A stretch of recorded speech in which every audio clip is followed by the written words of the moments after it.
స్వచ్ఛమైన నాణ్యమైన గౌదర్పార్ పూజా ఉత్పత్తులు www.gaudarpar.com ద్వారా ఆన్లైన్ లో ఆర్డర్ చేయండి. మీ ఇంటిని దేవాలయంగా మార్చుకోండి.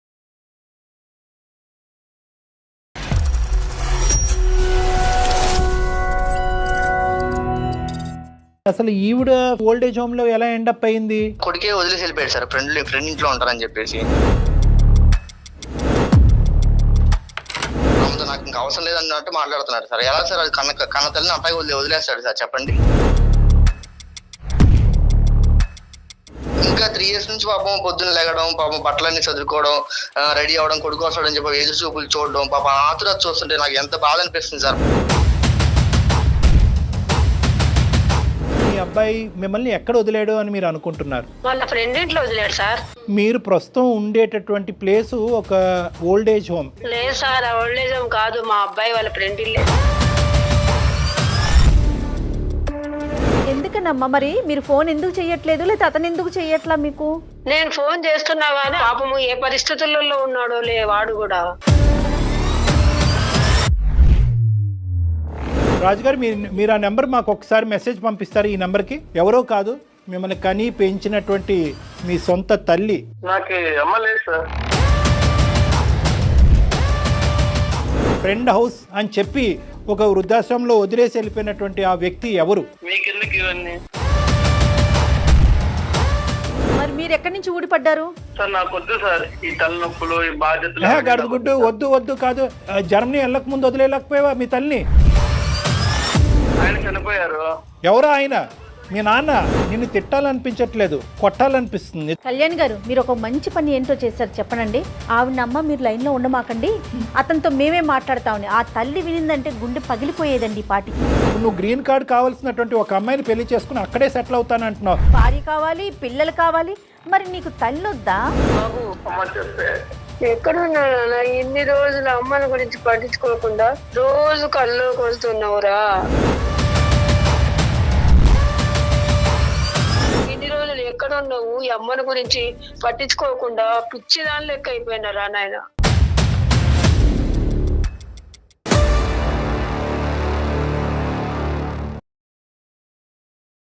ముకుంద జ్యువెలర్స్ సమర్పించు అందమైన జీవితం కార్యక్రమానికి స్వాగతం. నమస్తే కళ్యాణ్ గారు. నమస్తే జయ గారు. కళ్యాణ్ గారు, రాజు అనే ఒక ఆయన మనకి మెయిల్ చేశారండి. నాకు అతను మెయిల్ చూసినాక ఈ రోజుల్లో ఇలాంటి వారు కూడా ఉన్నారా, ఉన్నందుకు చాలా సంతోషం, చాలా హ్యాపీగా అనిపించిందండి. ఒక మంచి విషయానికి, తనకు సంబంధం లేని ఒక విషయానికి సంబంధించి మన దాకా వచ్చాడు. అంటే సమాజంలో ప్రతిదీ కూడా మనం కళ్ళతో చూస్తాం, మాకెందుకు మనకెందుకు అంటే ఒక మనిషి అక్కడ వెలువెల్లాడుతున్నా కూడా వెళ్ళిపోతున్న రోజులు ఇవి. అవునండి. అలాంటిది సమాజంలో జరుగుతున్న ఒక చిన్న ఇన్సిడెంట్కి సంబంధించి తన రెస్పాన్సిబిలిటీగా తీసుకొని మన దాకా తీసుకొచ్చాడండి. ఒక వృద్ధాశ్రమం నుంచి అక్కడ జరిగిన ఇష్యూని మనతో డిస్కస్ చేయాలని అందమైన జీవితానికి మెయిల్ చేశాడండి రాజు అని ఆయన. కాల్ చేద్దామండి, ఒకసారి మాట్లాడదాము. ఆ విషయం ఏంటో మీకు కూడా క్లియర్గా అర్థమవుతుంది. తప్పకుండా. మరి ఒకసారి కాల్ చేసేస్తానండి. తప్పకుండా మేడం. హలో, నమస్తే అండి, రాజు గారండి. నమస్తే అండి. ఎవరండి?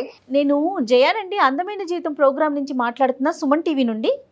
నమస్కారం మేడం, చెప్పండి మేడం. ఒక్కసారి కళ్యాణ్ గారితో కూడా మాట్లాడండి. అసలు అక్కడ ఇష్యూ ఏంటి, మీరు ఎందుకు మా దాకా వచ్చారు, డీటెయిల్గా మాట్లాడండి. రాజు గారు నమస్తే అండి. నమస్కారం సార్, చెప్పండి. కాదు రాజు గారు, ఏంటి అసలు సమస్య ఏంటంటే? యాక్చువల్ గా ఒక అమ్మగారు ఉన్నారు, గౌరీ గారిని. ఆమె ఏమైందంటే ఒక కొడుకు అతనికి వెళ్ళిపోయాడు సార్. 3 years అయిపోయింది.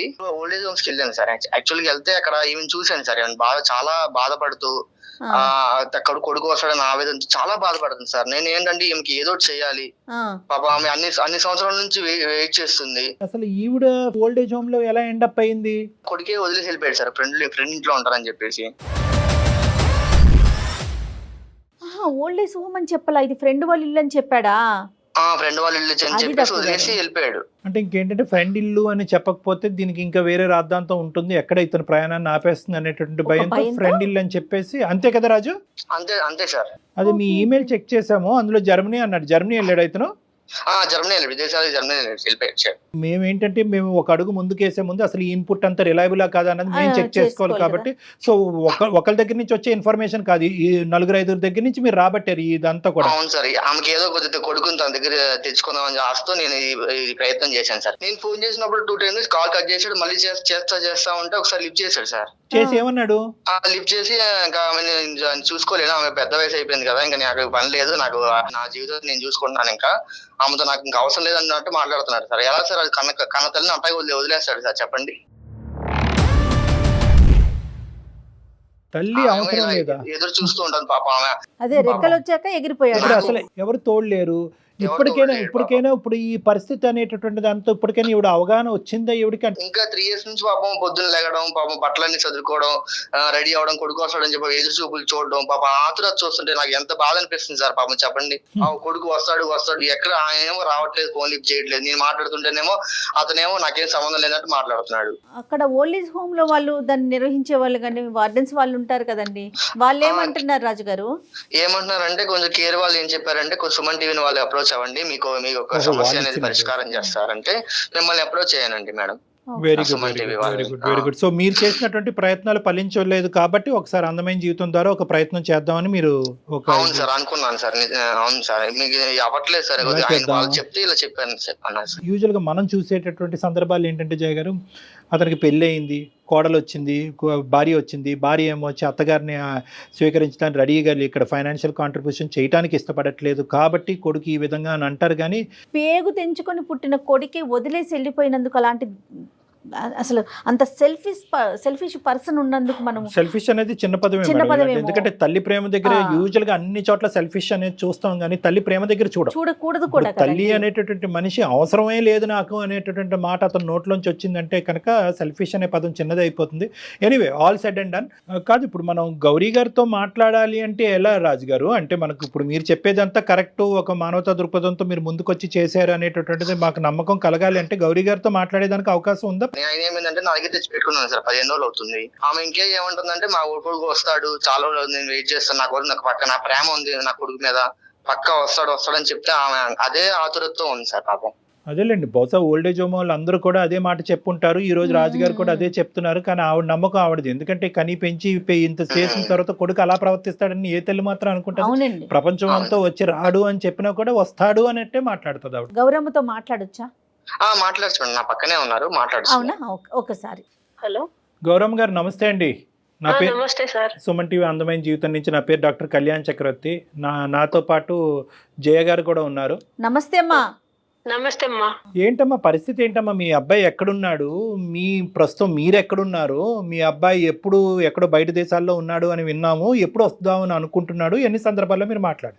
మా అబ్బాయి వస్తాడు సార్, నన్ను తీసుకెళ్తానని చెప్పి వాళ్ళ ఫ్రెండ్ ఇంట్లో 2 days ఆగు, మనకు వీసా అవి రావాలి కదా, నీకు టైం పడుతుందమ్మా, నువ్వు ఇక్కడ ఉండు, నేను పని చూసుకొని అన్ని అక్కడ సెటిల్ అయ్యి నేను తీసుకెళ్తాను అన్నాడు సార్. మా అబ్బాయి ఖచ్చితంగా వస్తాడు సార్. ఎంతకాలం వస్తే సంతోషమేనమ్మా. మీకు ఎంత ఆనందం, మాకు అంతే ఆనందం. మీ అబ్బాయి రావాలనే మేము కోరుకుంటున్నాము. కానీ ఎంతకాలం బట్టి మీ అబ్బాయి వస్తాడు అని వెయిట్ చేస్తున్నాడు? మీ అబ్బాయి మిమ్మల్ని ఎక్కడ వదిలేడు అని మీరు అనుకుంటున్నారు? వాళ్ళ ఫ్రెండ్ ఇంట్లో వదిలేడు సార్. ఇప్పుడు మీరు ఉండేది మీ అబ్బాయి వాళ్ళ ఫ్రెండ్ ఇంట్లోనా అమ్మా? ఫ్రెండ్ ఇంట్లో ఉంటే ఇంకొక అబ్బాయి వచ్చి తీసుకొని వచ్చాడు. ఇప్పుడు ఎన్ని రోజులు అయింది ఈ అబ్బాయి దగ్గరికి వచ్చి? 15 రోజులు అవుతుంది తీసుకొచ్చి. అమ్మా, ఇప్పుడు ఇతను చెప్పినటువంటి ఒక్క అంశమే కాదు, మేము కూడా బ్యాక్గ్రౌండ్ లో మా ఎంక్వైరీస్ మేము చేసుకుంటాం. కానీ మీరు ప్రస్తుతం ఉండేటటువంటి ప్లేస్ ఒక ఓల్డ్ ఏజ్ హోమ్. లేదు సార్, ఓల్డ్ ఏజ్ హోమ్ కాదు, మా అబ్బాయి వాళ్ళ ఫ్రెండ్ ఇల్లే. సరే, అది ఎవరి ఇల్లు అన్నది తర్వాత మాట్లాడదాము. ఎన్ని సందర్భాల్లో ఈ 3 సంవత్సరాలతో మీ అబ్బాయి మీకు ఫోన్ చేశాడు, లేదంటే మీరు ఫోన్ చేసినప్పుడు మీ అబ్బాయి ఫోన్ ఎత్తాడు? సరే, ఎప్పుడు తీసుకెళ్తా అన్నాడు? తీసుకెళ్తానమ్మా, ఇక్కడ అన్ని కొంచెం చూసుకొని నేను సెటిల్ అయ్యి ఉద్యోగం చూసుకోవాలి కదా. ఇది ఎప్పుడు మాట? వస్తానని చెప్పాడు. ఉన్నాడు సార్ నా కొడుకు, అట్లా తోడు కాదు సార్, ఖచ్చితంగా వస్తాడమ్మా. కాదు, మీరు ఎన్ని రోజుల క్రితం మాట్లాడారు అతనితో, రాజుతో, మీ అబ్బాయితో? నేను మాట్లాడక చాలా రోజులైందమ్మా. ఎందుకనమ్మా మరి మీరు ఫోన్ ఎందుకు చెయ్యట్లేదు, లేదా అతను ఎందుకు చెయ్యట్లా మీకు? నేను ఫోన్ చేస్తున్నా కానీ పాపము ఏ పరిస్థితులలో ఉన్నాడో వాడు కూడా. ఏం పరిస్థితుల్లో ఉంటే ఫోన్ ఎత్తడం? మరి మీరు ఎలా పెంచారు, పెద్ద చేశారు? వేరే దేశం పంపించడం అంటే చిన్న విషయం కాదు. ఎలా పంపించారమ్మా మీరు? కడుపుతో ఉన్నప్పుడు గర్భసంచికి కూడా కొంచెం ఫాల్ట్ ఉంది, బతుకుతే ఎవరో ఇద్దరిలో ఎవరో ఒకరే బతుకుతారని చెప్పారు. ఆ దేవుడి అదృష్టం వలన ఇద్దరం బతికాము. కానీ గర్భసంచి తీసేసారు, ఇక మళ్ళీ పిల్లలు పుట్టరు. మా బాబుకు 3 ఏళ్ళప్పుడు మా వారు చనిపోయారు యాక్సిడెంట్ లో. అయ్యో. ఇంకా ఉన్నది కొంచెం అంతో ఇంతో కొంచెం ఆస్తి ఉంటే ఆ పని ఇది చేసుకొని నా కొడుకు మేము ఇట్లా పోతానమ్మా, నేను విదేశాలకు పోతాను, అక్కడ బాగా సంపాదించుకోవచ్చు, అక్కడే అది చేసుకోవచ్చు అంటే సరే నా కొడుకు కోసం అని చెప్పి డిగ్రీ బీటెక్ చదివించాము. అది అయిపోయిన తర్వాత అక్కడికి వెళ్ళాలంటే అన్ని తెచ్చుకొని కొంచెం డబ్బులు ఖర్చు పెట్టి అన్ని చేసుకున్న తర్వాత 23 ఏళ్ళప్పుడు వెళ్ళాడు. మీకున్న ఆసరాగా ఉన్న ఒక ఇంటిని కూడా మీరు అమ్మేశారని తెలిసింది. అవునమ్మా, అన్ని అమ్మేశామమ్మా, ఏం లేదు. వాళ్ళ ఫ్రెండ్ ఇంట్లో నన్ను 2 days ఉండు, అన్ని పాస్పోర్ట్ వీసా రావాలి కదా, నేను తీసుకెళ్తానని నా కొడుకు కోసము నేను అన్ని చేసిన. నా కొడుకు మంచోడమ్మా, వస్తాడు. వృద్ధాశ్రమంలో పడేసి వెళ్ళాడమ్మా, కంప్లీట్ గా మీకు టోపీ వేసి మోసం చేశాడు. ఇంత ఘోరాతి ఘోరం అంటే ఒక కొడుకు ఒక తల్లిని ఇంత ఘోరాతి ఘోరంగా మోసం చేయడం అనేది నేను చూడలేదు ఇక్కడ. గౌరీ గారు, మీరు ఇంత కష్టపడ్డారు, చిన్నప్పటి నుంచి మీ కొడుకుని పెంచి ఈ స్థాయి వరకు తీసుకొచ్చారు. ఇతని మానసిక పరిస్థితులు ఏమైనా లోపం ఉందమ్మా? చిన్నప్పటి నుంచి ఏమైనా స్వార్థపూరితమైన ఆలోచనలు, తల్లి అంటే ప్రేమ అంటే ఎక్కడికక్కడ అవసరం అట్లా ఏం లేదు సార్, తల్లిని బాగా చూసుకుంటాడు. అసలు అందరు ఎందుకు ఎలా మాట్లాడుతున్నారు? కాదు సార్, మా అబ్బాయి ఖచ్చితంగా వస్తాడు. మీ అబ్బాయి గురించి మీరు ఆవగించేంత తప్పు కూడా చెప్పట్లేదు, కానీ వస్తాడు వస్తాడు వస్తాడు అందరూ అలాగే మాట్లాడుతున్నారు. ఇక్కడ వదిలిపోయారు వాళ్ళు, నిన్ను ఇట్లా వదిలేసిపోయారు, వీళ్ళు నిన్ను ఇట్లా వదిలేసిపోయారు, రకరకాలుగా మాట్లాడుతున్నారు సార్. లేదు, ఏ ఇబ్బందిలో ఉన్నాడో ఏమో.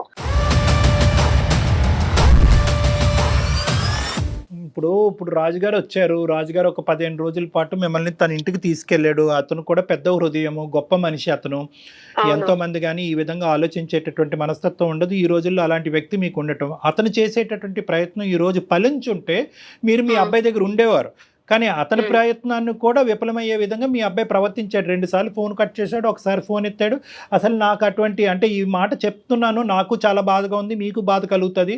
మీ అబ్బాయి అన్న మాట అంట, నాకు ఎటువంటి బంధాలు లేదు, నాకు ఎటువంటి ప్రేమ ఆప్యాయతలు లేదు, నాకు అసలు తల్లి అనేటటువంటి బరువు బాధ్యతలు కూడా నాకు వద్దు అని అంటున్నాడంట. ఇదేం విడ్డూరం? లేదు సార్, ఏ ఇబ్బందిలో ఉన్నాడేమో మా అబ్బాయి, వస్తాడు సార్ నా కోసం. పోనీ రాజుగారు నిన్ను తీసుకొచ్చి అక్కడ పెట్టుకున్నాడు, 15 రోజుల పాటు చూసుకుంటున్నాడు. పోనీ మీ దగ్గర ఏమైనా ఆర్థిక పరమైన పరిస్థితులు ఉన్నాయా? ఆ డబ్బులన్నీ లాక్కోవడానికి రాజుగారు ట్రై చేస్తున్నారా? అతను ఏమైనా డబుల్ గేమ్ ఆడుతున్నాడా? పోనీ మీ దగ్గర ఏమైనా ఉన్నాయా? మిమ్మల్ని డైరెక్ట్ గా అడుగుతున్నాను, ఇతను ఏమన్నా మీ దగ్గర నుంచి రాబట్టాలనే ప్రయత్నం ఉందా? రాజుగారు కరెక్ట్ మనిషా కాదా? నా దగ్గర ఏమీ లేదు, మీ దగ్గర చిల్లిగవ్వ కూడా లేదు. మేము చేసేటటువంటి కొన్ని ఎంక్వైరీస్ లో రాజుగారి యొక్క పరిస్థితి కూడా కనుక్కున్నాం. అతను ఇలాంటి సేవా కార్యక్రమాలు, ఒక NGO ఆర్గనైజేషన్ నడుపుకుంటున్నాడు, ఒక సామాజికవేత్త.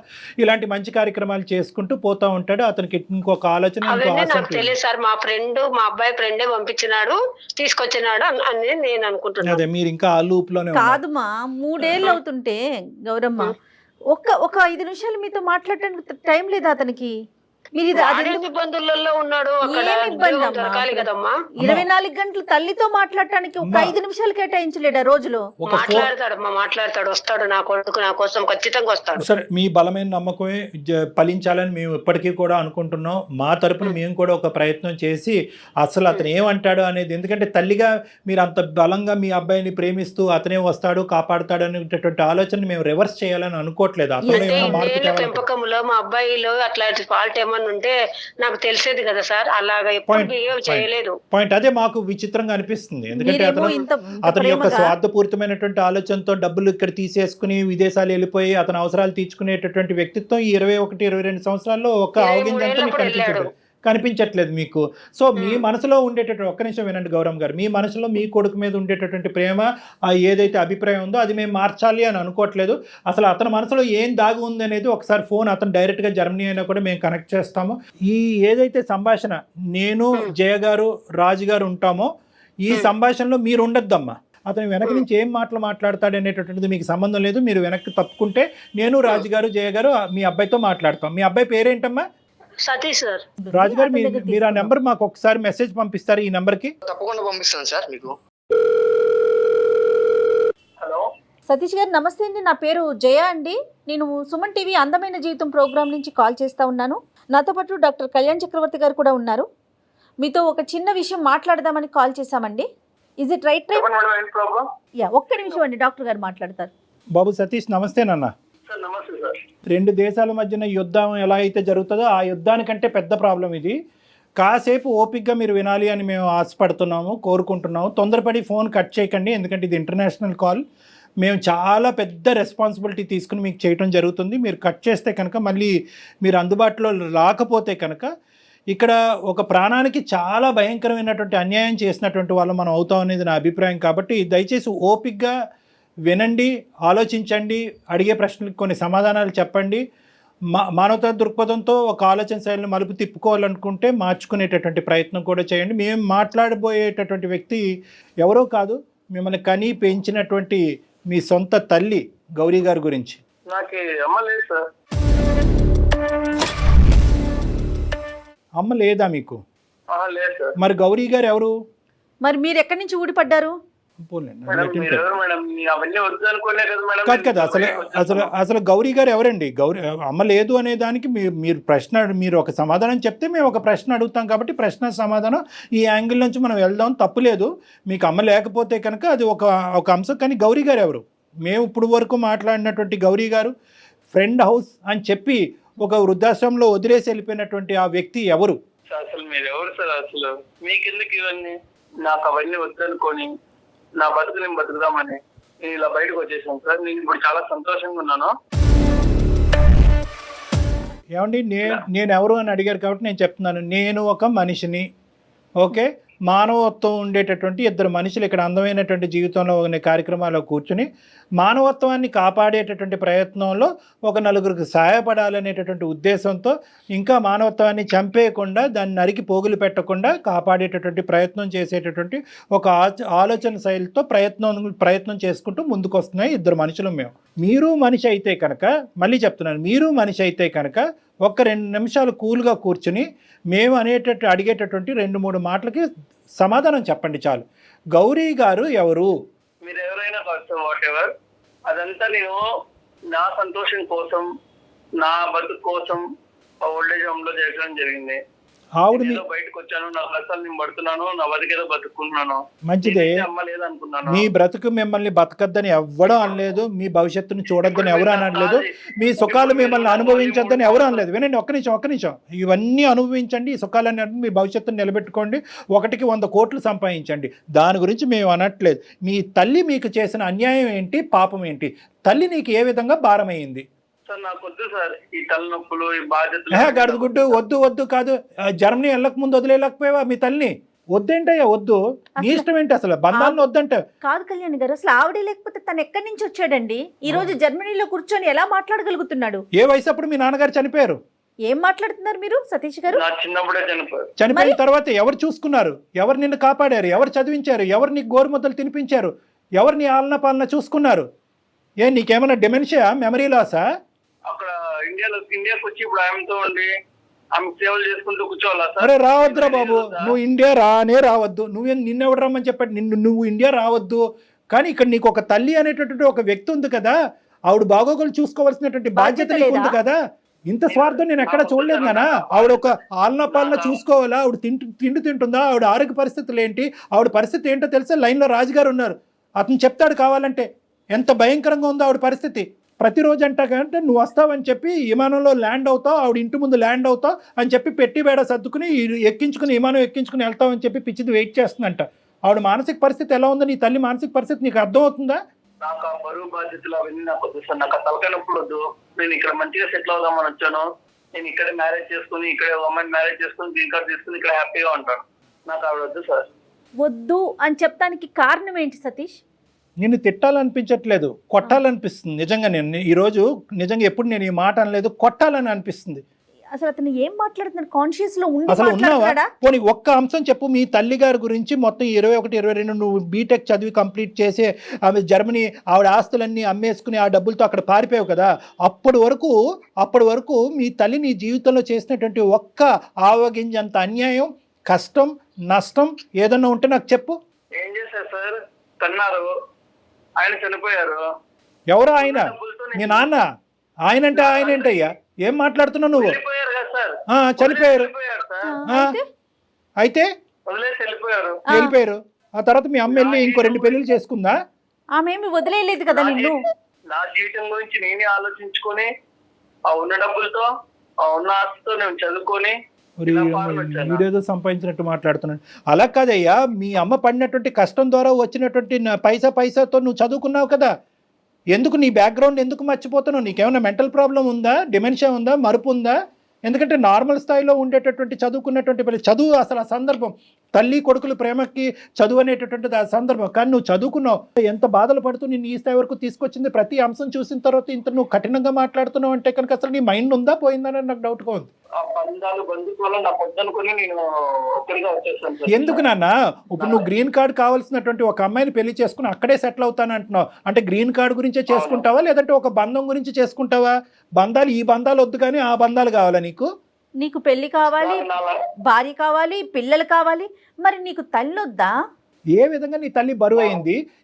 ఏ విధంగా నీ తల్లి నీకు అన్యాయం చేసింది నీ జీవితంలో? ఒక్క మాట నాకు చెప్పినన్నా. నిన్ను తిడితే కనుక ఫోన్ పెట్టేస్తావు అనే భయంతో ఇంకా తిట్టలేకపోతున్నాను. నువ్వు తిడితే కనుక నువ్వు ఫోన్ పెట్టేస్తావు. ఫోన్ పెట్టేస్తే కనుక నువ్వు నాకు దొరకవు. నాకు దొరకకపోతే ప్రపంచంలో ఎవరికి దొరకవు. ఆవిడ జీవితాంతం అలా పెట్టి సర్దుకుని మేకప్ వేసుకుని ఆవిడ చీర బొట్టు పెట్టుకుని అలా కూర్చుని నువ్వు వస్తావు వెయిట్ చేస్తావు, ఆవిడ పిచ్చిదైపోద్ది. కళ్యాణ్ గారు, మీరు ఒక మంచి పని ఏంటో చేశారు చెప్పనండి. ఆవిడ అమ్మ మీరు లైన్లో ఉండమాకండి, అతనితో మేమే మాట్లాడతామని. ఆ తల్లి వినిందంటే గుండె పగిలిపోయేదండి ఈ పాటికి. అతను మాట్లాడే మాటలకి. రాజుగారు, అప్పుడప్పుడు ఇతను మేము మాట్లాడితే ఇతను నమ్మట్లేదు. ఒక్కసారి మీ వర్డ్స్ లో ఆవిడ ఎంత భయంకరమైనటువంటి పద్ధతి. ఏమండి ఒక్క నిమిషం సతీష్ గారు, రాజు గారు ఒక ఎన్జిఓ ఆర్గనైజేషన్ నుంచి వచ్చినటువంటి ఒక పెద్ద మనిషి, ఒక మానవతా దృక్పథం ఉండేటటువంటి ఒక సంఘ సేవకుడు. అతను ఏంటంటే ఆ వృద్ధాశ్రమంలో చాలా మందిని చూశాడు, కానీ అందరికంటే భయంకరమైనటువంటి పొజిషన్ ఈవిడ చూసి ఇతను మనసు ఇది బాధ కలిగి అతను ఏం చేశారంటే మీకు ఫోన్ కలిపాడు. మీరు ఏం చేశారు? 2 సార్లు ఫోన్ కట్ చేశారు. యాజ్ యూజువల్ మీకు అలవాటే కదా ఫోన్లు కట్ చేయటం. కట్ చేసి 3ఓసారి ఎత్తి ఆవిడ నథింగ్ డూయింగ్ అని చెప్పి ఫోన్ మళ్ళీ పెట్టేశారు. ఆవిడ ఎవరో నాకు సంబంధం లేదని పెడతారు. అయినా కానీ ఆ మనిషి అక్కడ వదలలేదు. ఆ మనిషి అక్కడ వదలకుండా ఏం చేశాడంటే కనుక అది మానవత్వం అంటే అండి, అది మనస్తత్వం అంటే, అది ప్రేమ అంటే. ఏ సంబంధం లేకుండా ఒక సంబంధాన్ని క్రియేట్ చేసుకున్నారు. మీరేమో వచ్చి ఉండేటటువంటి ఒక తల్లి కొడుకుల బంధాన్ని కాలుకేసి తొక్కేసుకుని ఆయన అప్పుడు పోయాడు కదండి, ఆయన అక్కడ పోయాడు అని చెప్పి చనిపోయినటువంటి మీ తండ్రిని కూడా అవమానించేటటువంటి మానసిక పరిస్థితిలో మీరు ఉన్నారు. ఒక్కసారి అతనితో మాట్లాడండి. మీ అమ్మగారి యొక్క మానసిక, ఇప్పుడు మీ అమ్మగారితో మాట్లాడితే ఎంత విచిత్రమైన పరిస్థితితో తెలుసా? ఏమండి మా అబ్బాయి గురించి అలా మాట్లాడుతున్నారు అందరూ అసహ్యంగా. ఇది తప్పండి. మా అబ్బాయి గురించి ఎవరు అలా మాట్లాడకండి. ఈరోజు కాకపోయినా రేపొద్దున మా అబ్బాయి వచ్చి నన్ను పట్టుకెళ్తాడండి. నేను ఇప్పటికీ కూడా మా అబ్బాయి స్నేహితుడి ఇంట్లో ఉన్నానండి, వృద్ధాశ్రమంలో లేనండి, ఓల్డేజ్ హోమ్లో లేనండి అని చెప్పి ఆవిడ వాదన వినిపిస్తుంది నిన్ను సపోర్ట్ చేసుకుంటూ. ఆవిడ నీ మీద ఉండేటటువంటి ప్రేమ నీకు 1000వ వంతు కూడా లేదు. 1000వ వంతు, 100వ వంతు కూడా, 1000వ వంతు కూడా లేదు. ఏం పుట్టుకయ్యా, ఏం జీవితం ఇది?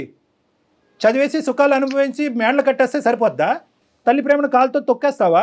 ఒకసారి రాజుగారు మాట్లాడతారు, విను. సతీష్ గారు, ఎందుకండి నాకు ఫోన్ చేసి సార్కి డిస్టర్బ్ చేస్తున్నారు? ఎందుకంటే ఏంటండి పాప ఆమె తల్లి మీ కన్న తల్లే కదా సార్. మీకు ఇప్పుడు ఆమె యొక్క జన్మ ఇచ్చి మీకు అది ఇచ్చి అన్ని పంపిస్తుంటే మీరు ఫోన్ చేస్తుంటే ఫోన్ కట్ చేసుకుంటారు. పాప ఆమె ఎంత ఆవేదన పడుతుందో తెలుస్తుందా? నాకు ఇవన్నీ చెప్పకండి. ఏం చెప్పొద్దు కదండి. ఆమె బాధ నాకు ఎంత, మా తల్లి అనుకుని మా దగ్గర పెట్టుకొని చూసుకొని పాప ఆమె సమస్య పరిష్కారం చేద్దామని నేను వచ్చి పాప ఆమె దగ్గర 15 రోజుల దగ్గర నేనే పెట్టుకుని ఫోన్ చేసి కట్ చేస్తారు. పాప ఆమె ఇంకా మీకోసం ఎదురు చూస్తూనే ఉంది సార్. మీరు ఏం సార్ అలా మాట్లాడతారు? మీరు ఆమె పంపిస్తేనే కదా సార్ మీరు వెళ్ళింది అక్కడికి. కష్టపడి ఆమె పాపం ఆస్తులన్నీ అమ్ముకొని డబ్బులు ఉంటే మీకు పంపించాడు. ఎందుకు మీ జీవితం బాగుండాలనే కదా ఆమె ఆశ. మీరేం ఇలా మాట్లాడతారు? అవసరం లేనట్టు మాట్లాడతారు ఏంటండి, చెప్పండి సార్. ఆమె తెచ్చుకొని నేను ఇక్కడైతే పెట్టుకోలేను. సతీష్, నేను ఒకటే మాట చెప్తున్నాను. ఇక్కడ వృద్ధాశ్రమంలో పెట్టేటటువంటి పిల్లలు ఎక్కడో ఓల్డేజ్ హోమ్స్లో, మంచి పాష్ ఓల్డేజ్ హోమ్స్ ఉన్నాయి, చాలా ప్రైవేట్ ఓల్డేజ్ హోమ్స్ ఉన్నాయి. అమెరికాలోని ఇలాంటి దేశాల్లో ఉండేటటువంటి చాలామంది, వేరే విదేశాల్లో ఉండేటటువంటి చాలామంది పిల్లలు అక్కడ పెడుతున్నారు. వాళ్ళకి కావాల్సినటువంటి అవసరాలు కల్పిస్తున్నారు, సదుపాయాలు కల్పిస్తున్నారు, మెడికల్ ఇన్సూరెన్స్లు కడుతున్నారు, మెడికల్ ఫెసిలిటీస్ అవైలబుల్ చేస్తున్నారు. సో వాళ్ళందరినీ మనం అవమానించట్లేదు. ఇక్కడ మేము చెప్పేది ఏంటంటే మీ అమ్మను పట్టుకెళ్తారా లేదా అనేటటువంటి అంశం గురించి మేము ఇక్కడ మాట్లాడట్లేదు. మీ అమ్మగారు ఎక్కడైతే ఉన్నారో అక్కడ సుఖంగానే ఉండటానికి రకరకాల మార్గాలు ఉన్నాయి. ఒక ఫోన్ కాల్ సరిపోద్ది. అమ్మ అన్నం తిన్నావా, పడుకున్నావా, నిద్ర పడుతున్నావా, టైంకి మందులు వేసుకుంటున్నావా, చాలదా? ఇప్పుడు ఏదో నిన్ను తీసుకెళ్ళి నీ భుజస్కంధాల మీద పెట్టుకుని మోయవలసినటువంటి తల్లి ప్రేమ అనేటటువంటిది ఏదో ఉంటుందో, తల్లి కొడుకుల మధ్యన ప్రేమ, అది ఇచ్చి పుచ్చుకోమంటున్నావు. అయ్యా బాబు, నువ్వు ఎక్కడ దొరికావు మాకు? దానికి బరువు ఏంటి? మీ అమ్మ ఏదో ఆటోమేటిక్గా అక్కడి నుంచి వచ్చి ఒక సముద్రంలోంచి వచ్చేసో లేదంటే విమానం నుంచి వచ్చేసో నీ పక్కనకు వచ్చి ఉంటాను అనే అంత ఫీల్ అవుతున్నావు ఏంటి నువ్వు? నాకు అర్థం కావట్లేదు. 3 ఏళ్ళు అయింది కదా, మీకు అమ్మని చూడాలని అనిపించట్లేదా? చూడటం పక్కన పెట్టండి మేడం, ఫోన్ ఎత్తే చాలు. కనీసం మాట్లాడాలని కానీ చూడాలని కానీ. డాక్టర్గా నా దిక్కు తోచినటువంటి పరిస్థితి, ఎందుకంటే నిన్ను తిట్టలేను, కొట్టలేను, ఎందుకంటే ఎదురుగుంటా లేవు, ఎక్కడో దేశాల్లో ఉన్నావు. కొడితే తిట్టే నీకు కోపం వస్తుంది, నువ్వు ఫోన్ కట్ చేస్తావు. ఫోన్ కట్ చేస్తే కనుక ఎవరు బాధితులు? మేం కాదు బాధితులు, ఆవిడ బాధితురాలు. నేను ఇప్పటికీ కూడా ఒకే పాయింట్ నాకు అర్థం, నీ మీద కోపం వస్తుంది, నువ్వు ఎక్కడి నుంచి ఊడిపడ్డావు, నువ్వు ఎవరికన్నారు, తల్లిని అలా మాట్లాడతావేంటి, తండ్రిని అలా మాట్లాడతావేంటి అని ఇలా రకరకాలు అన్నా కూడా ఏదో ఒక కలత నీ మనసు లోపల ఉంది అనేది నాకు అనిపిస్తుంది. ఏం జరుగుతుంది ఇక్కడ సతీష్? నీ మనసు మార్చడానికి నేను ఎటువంటి ప్రయత్నం చేయాలి? జర్మనీ రమ్మంటావా? వస్తా. ఏం సతీష్ చెప్పు నాన్న, ఏంటి అసలు నీ మనసులో ఏంటి? చిన్నప్పటి నుంచి నువ్వు ఎదిగినటువంటి విధానం, పద్ధతులు అవి చెప్పు, ఏమైంది? నాకేం చేయాలో అర్థం కావట్లేదు సార్. చిన్నప్పటి నుంచి అన్ని బాధలు, అన్ని కష్టాలు, ఏం చేయాలన్నా ఎవరు సపోర్ట్ ఉండేటోళ్ళు కాదు. కానీ అమ్మాయి కదా నాన్న నీ గురించి కష్టపడింది, మరి అమ్మనే ఇప్పుడు నో అంటున్నావు ఏంటి? నాకు అర్థం కావట్లేదు ఈ డైలమా. ఆవిడని చూస్తే నాకు బాధ వేస్తుంది సార్. అమ్మని చూస్తే నీకు బాధగా ఉందా? నేను చాలా కష్టాల్లో పుట్టి పెరిగాను సార్ నేను. అవును అవును, అమ్మ నువ్వు ఇద్దరు అన్ని నాకు నేనే చూసుకున్నాను. అమ్మని ఏమన్నా అడిగినా అమ్మ దగ్గర ఏమి ఉండేది కాదు. కాలేజ్ ఫీజు అవి మాత్రం అటు ఇటు అడ్జస్ట్ చేసేది, కానీ చాలా కష్టపడేది సార్. కానీ ఇప్పుడు నువ్వు అంటే నాకు ఇదంతా అర్థం అవుతుందని, కానీ ఇప్పుడు అమ్మ మొహం చూస్తే నీ ఎందుకు నువ్వు అంత ఇది ధిక్కరిస్తున్నావు? ఎందుకు అమ్మ మొహం చూడకూడదు అనుకుంటున్నావు? అమ్మ మాట వినకూడదు అనుకుంటున్నావు? అమ్మ మొహం చూస్తే నేను ఉండలేను సార్. ఆ జ్ఞాపకాలన్నీ మొత్తం నా కళ్ళ ముందే ఉంటాయి సార్. నేను దాన్ని ఏ పని చేయలేకపోతాను ఉంటే. అమ్మని చూస్తే అవన్నీ గుర్తొస్తున్నాయి కాబట్టి ఆ పాత జ్ఞాపకాలు మూసేయటానికి ఏకైక మార్గాన్ని నువ్వు ఎంచుకున్న మార్గం ఏంటంటే తల్లే లేదు అని అనుకోవటం, అంతేనా? అంతే సార్. లాస్ట్ కి నేను మొయలేను సార్. నేను ఆ బంధు పనులు మొయలేను. అవ్వాలి. ఏం లాజిక్ రా దేవుడా. చిన్నప్పటి నుంచి పడ్డది చాలు సార్. నువ్వు పడిన బాధ గురించి బాధపడ్డారా సతీష్? మీతో పాటు అమ్మ బాధపడలేదా? నాకెందుకు ఈ బాధ్యతని మిమ్మల్ని ఎక్కడైనా వదిలించేసుకున్నారా? కానీ నువ్వు చెప్పే లాజిక్ ఒక్కసారి ప్రేక్షకులు అది మ్యాచ్ అంటే అతనికి అది లాజికల్ గా అనిపిస్తుంది. అంటే అతను ఏంటంటే నన్ను at the end of the day నువ్వు ఎంత ఏడ్చి ఎంత జుట్టు పీక్కుని బాధ పెట్టుకుని బట్టలు చింపుకుని ఏడ్చినా కూడా at the end of the day మేము దీనికి పెట్టేటటువంటి పదం స్వార్థం. ఆ స్వార్థం అనేటటువంటిది చిన్న పదం అనుకుంటే కనుక ఇంకా పెద్ద పదం వాడండి డాక్టర్ గారు అని ప్రేక్షకుల్లో ఎవరన్నా కోరుకుంటే నేనైతే మాత్రం నీకు నచ్చినా నచ్చకపోయినా దాన్ని రాక్షసత్వం అంటాను. రాక్షసుల యొక్క తల్లిదండ్రులను కూడా వాళ్ళు ప్రేమిస్తారేమో, ఇంత ఘోరంగా ఎవరు మాట్లాడరు నాన్న. నీ లాజిక్ ఏంటంటే సార్ చిన్నప్పటి నుంచి నేను అనుభవించాను, ఆ 20-21 ఇయర్స్ పాటు నాకు కావాల్సినవన్నీ తిన్నాను, నాకు కావాల్సినటువంటి సుఖాలన్నీ అనుభవించాను, నేను ఇవే మాటలు మాట్లాడతాను నాన్న. ఎందుకంటే కనుక మీ అమ్మ కష్టాన్ని నువ్వు ఇక్కడ ఒక రికగ్నైజ్ చేయకుండా మీ అమ్మ పడినటువంటి కష్టాన్ని అంతా కూడా స్వార్థపూరితంగా వాడేసుకుని నీ తిండికి నీ తిప్పలకి అన్నిటికీ వాడేసుకుని, చదువుకు వాడేసుకుని, అమెరికా వెళ్ళటానికి జర్మనీ వెళ్ళటానికి వాడేసుకుని, ఈరోజు నాకు ఆ పీడకలు ఉన్నాయి, ఆ భయంకరమైనటువంటి జ్ఞాపకాలన్నీ ఉన్నాయి, ఈ జ్ఞాపకాలన్నీ కూడా జీవితాంతం నేను స్మరిస్తూ ఉండలేను, మా అమ్మని చూస్తే ఆ జ్ఞాపకాలు ఇంకా ఎక్కువైపోతాయి, కాబట్టి ఈ జ్ఞాపకాలు ఈ మెమరీస్ నా పాస్ట్ చైల్డ్హుడ్ మెమరీస్ నేను ఫేడ్ అవుట్ చేయాలి అంటే మా అమ్మకు ఒక దండం పెడుతున్నానంటే ఇదేం న్యాయం నాన్న? డాక్టర్ గారు అలా గుర్తొస్తా ఉంటుందండి. అదే అంటున్నాడు అమ్మకి అసలు ఉండదు. అమ్మ బాగుండాలంటే పూజ చేయాలమ్మా, ఆవిడ పాదాబంధనం చేసుకుని పూజ చేయాలి. నువ్వు ఒక డిప్రెషన్ లో ఉన్నావు, నీకంటూ ఒక భయంకరమైనటువంటి ఒక మానసిక వేదన, ఒక డిప్రెషన్ చిన్నప్పటి నుంచి బహుశా ఏంటంటే ఆ బాల్యం పోయిందని అనుకుంటున్నావు. తండ్రి లేక నానా అవస్థలన్నీ నేను పడ్డాను కష్టాలని చెప్పి ఈ రోజు మీ అమ్మగారికి గుడ్ బై చెప్తున్నా, కానీ ఒక్కసారి ఆ తల్లి యొక్క వేదన నువ్వు విను. నువ్వు ఇలా మాట్లాడితే కనుక నేను ఈ కుర్చీ నుంచి లేచి వెళ్ళిపోతా. రాజు గారు చెప్పండి సార్.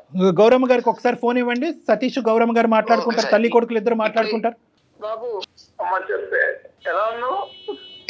ఎక్కడున్నా ఇన్ని రోజులు అమ్మని గురించి పట్టించుకోకుండా రోజు కళ్ళు కొడుతున్నావురా.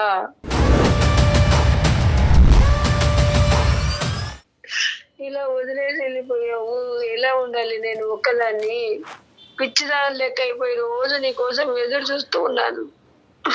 ఇలా ఈ రోజు వస్తావు 3 ఏళ్ళు అయినాయి అని చెప్తున్నారు. రోజు నీకోసము ఈ బస్సు ఈ కారు అన్ని చూసి ఎప్పుడు ఫోన్ చేసినా ఫోన్ మాట్లాడవురా. ఎందుకు ఎక్కడ పోయినావు? ఇన్ని రోజులు ఎక్కడ ఉన్నావు? ఈ అమ్మని గురించి పట్టించుకోకుండా పిచ్చిదాని లెక్క అయిపోయినారా నాయన. నన్ను క్షమించమ్మా. నా జీవితం కోసం నేనే స్వార్థంగా ఆలోచించుకుని తప్పని చూసానమ్మా. నిజంగానే వదిలేనమ్మా. నేను చూడకుండా నేను ఉండలేను నాన్న, నన్ను తీసుకెళ్ళు. గౌరమ్మ గారు, మీ అబ్బాయి చాలా పని ఒత్తిడిలో ఉన్నాడు. ఓకే, ఆ పని ఒత్తిడిలో ఉండటం వల్ల సరైనటువంటి సమయం సందర్భం చూసుకుని ఇండియా రాలేనటువంటి పరిస్థితిలో ఉన్నాడు. మీ అందరం ఏంటంటే మీ అబ్బాయి మంచోడు కాదనో, నిన్ను ఒంటరిదాన్ని చేశాడు, నిన్ను అనాథం చేశాడని చెప్పి మేమే ఇంకొక పిచ్చాభిప్రాయానికి వచ్చాము. మా అభిప్రాయంలోనే తప్పు ఉంది, మీ ప్రేమే గెలిచింది. మీరు అనుకున్నట్టుగానే మీ అబ్బాయి పర్ఫెక్ట్, మీకు తగినటువంటి కొడుకు మీ అబ్బాయి. అయితే ఆ అబ్బాయి తొందరలోనే ఇండియా వస్తాడు, మిమ్మల్ని తీసుకుని జర్మనీ వెళ్తాడమ్మా. ఓకేనమ్మా? Okay sir. Okay okay. మీరు ఒక్క 2 నిమిషాలు మీరు పక్కకు తప్పుకుని ఒకసారి మన రాజు గారికి ఫోన్ ఇవ్వండి అమ్మా. హలో రాజు గారు, చెప్పండి సార్. ఇప్పుడు మనం మాట్లాడుకునేది మళ్ళీ ఆవిడకి వినిపించకూడదు, ఎందుకంటే ఇది ఓన్లీ ఏంటంటే మన నలుగురు మధ్యనే ఉండాలి ఈ అంశం. ఎందుకంటే ఈ అబ్బాయి ఆలోచన శైలిలో ఇటువంటి యాంగిల్ ఉన్నది అనేది కల్లో కూడా తల్లి వరకు తెలియకూడదు. ఓకేనా? ఓకే.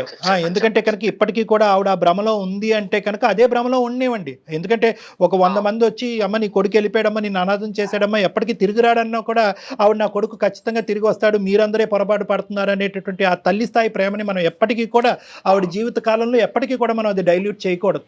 సో సతీష్, మీకు నేను కౌన్సిలింగ్ చేసి మీకు ఒక కనువిప్పు కలిగించి ఒక అవగాహన కలిగించేటటువంటి ప్రయత్నం చేసాం. అందులో మేము సక్సెస్ఫుల్ అయ్యామని మేము అనుకుంటున్నాం. కాబట్టి ఇంకొక మినిట్ కూడా నువ్వు అక్కడ ఉండకుండా నువ్వు ఇమీడియట్గా టికెట్ బుక్ చేసుకుని నువ్వు ఇండియా వచ్చి అవకాశం ఉంటే కనుక వీసాకి అప్లై చేసి ఇమీడియట్గా మీ అమ్మగారిని ఆ వృద్ధాశ్రమం నుంచి మీ జర్మనీ ఎక్కడికో తీసుకుని వెళ్ళండి. ఆల్ ద బెస్ట్ నాన్న. చాలా సంతోషం అండి. రాజు గారు, చెప్పండి సార్. మీకు శతకోటి వందనాలు. మామూలుగా కాదండి, శతకోటి వందనాలు. మీలాంటి వాళ్ళు ఇంకా ఈ ప్రపంచంలో ఆవిర్భవించాలి, ఇంకా పుట్టుకు రావాలి, మీలాంటి మనసులు ఇంకా ఉండాలి అనేటటువంటి మంచి ఉద్దేశంతో నేను సెలవు తీసుకుంటున్నాను. Thank you very much. మన ప్రోగ్రామ్ అన్ని దేశాల్లో చూస్తున్నారు కదా మేడం. సో అందరికీ కూడా అన్ని దేశాల్లో ఉండేటటువంటి అందరి ప్రజానికానికి మనం ఒక మంచి మాట చెప్పాలి అనేటటువంటి ఉద్దేశంతో ఈరోజు ఈ ఎపిసోడ్ ఉపయోగపడుతుందని నేను అనుకుంటున్నానమ్మా. పిల్లలందరికీ కూడా. ఎందుకంటే అందరూ అంటూ ఉంటారు, సార్ మా అమ్మ నాన్న అక్కడ ఉండిపోయారు, అరే కోవిడ్ టైంలో మా అమ్మ నాన్నగారు వాళ్ళ దగ్గర రాలేదు, కొన్ని సందర్భాల్లో తండ్రిని తల్లిని కానీ కోల్పోయి వీసా పర్పస్ సర్వ్ అవ్వట్లేదని చెప్పి రానటువంటి వాళ్ళు ఉంటారు.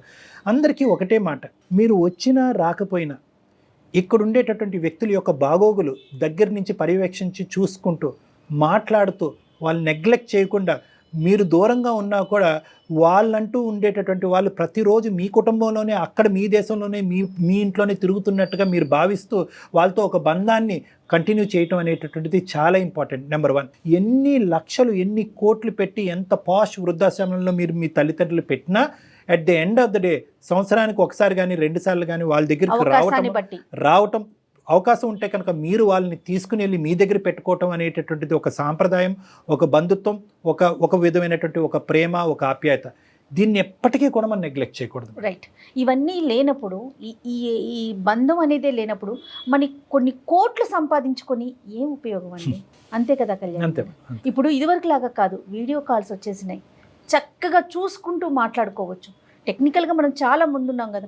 మీరు అన్నట్టు ఒక్క 5 నిమిషాల తల్లిదండ్రులతో ఒక్క 5 నిమిషాలు రోజుకి మాట్లాడగలిగితే బహుశా గౌరమ్మ లాంటి వాళ్ళు ఉండరేమో అని. ఎందుకంటే ఇప్పుడు ఈ కేసులో కూడా చూసారు మేడం, ఆ అబ్బాయి మనసులో కూడా తల్లి అంటే ప్రేమ ఉంది. ప్రేమతో పాటు ఆ చైల్డ్హుడ్ జ్ఞాపకాలకు సంబంధించినటువంటి ఒక భయం కూడా అతను. ఇప్పుడు మాకులాగా వినే వాళ్ళకి ఏమనిపిస్తుంది అంటే చాలా ఫూలిష్గా ఆలోచిస్తున్నాడు, చాలా షెల్ఫిష్గా ఉన్నాడు అనిపిస్తుంది. కానీ ఇప్పుడు మీరు యాజ్ ఎ డాక్టర్గా మీరు చెప్పేది అంటే తనకి ఆ చిన్ననాటి జ్ఞాపకాలు అలా ఉండిపోయినాయి, మళ్ళీ అందులోకి వెళ్ళిపోతానేమో అనేటువంటి ఒక ఫోబియా కూడా ఉంది మేడం. సో దాని గురించి ఆ ఫోబియాని ఫేస్ చేసేదానికంటే ఆ ఫోబియాకి కారణమైనటువంటి అంటే ఆ ఫోబియాకి సంబంధించినటువంటి ఒక జ్ఞాపకం ఎవరంటే తల్లి, కాబట్టి తల్లినే దూరం చేసుకునేటటువంటి. రైట్ కళ్యాణ్ గారు, నమస్తే.